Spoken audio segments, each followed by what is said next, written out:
PT Pengembangan Pariwisata ITDC estimasi kebutuhan anggaran untuk pengembangan dan pengelolaan sirkuit Mandalika menuju MotoGP 2022 diestimasikan mencapai 9 triliun rupiah.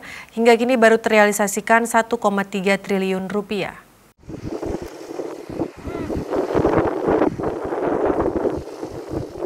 PT Pengembangan Pariwisata Indonesia Persero atau Indonesia Tourism Development Corporation alias ITDC mendata kebutuhan anggaran untuk memaksimalkan pengelolaan di kawasan ekonomi khusus dan sirkuit Mandalika mencapai 9 triliun rupiah.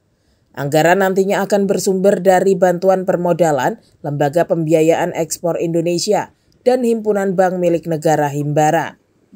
Di mana seperti dijelaskan Direktur Teknik dan Sumber Daya Manusia ITDC, Taufik Hidayat, yang ditemui di Lombok Tengah pada 5 Oktober dengan menyesuaikan masa pinjaman dari nilai kontrak dari keberlangsungan investasi di daerah tersebut.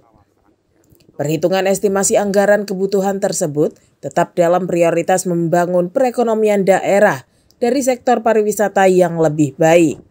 Sementara terkait pola pengembalian pinjaman disesuaikan dengan kesepakatan melalui sistem bagi hasil atau dengan setoran per tahun dengan bunga pinjaman mulai 3 hingga 5%.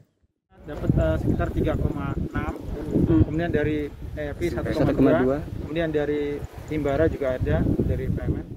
Struktur kredit atau pembiayaan yang kita berikan tuh cukup mengakomodasi kepentingannya ITDC dalam mengelola sirkuit ini karena jangka waktunya cukup panjang. Berapa lama Pak? 35 tahun ya. 35 tahun.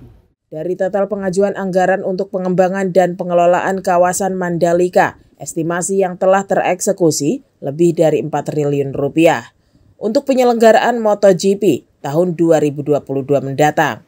Karenanya diharapkan geliat investasi sektor pariwisata Mandalika mampu mendorong perekonomian tidak hanya NTB, tapi juga nasional dapat bertumbuh cepat, sekaligus menunjang kebangkitan industri kreatif masyarakat. Dari Lombok Tengah, Nusa Tenggara Barat, Kusnandar, Kantor Berita Antara mewartakan.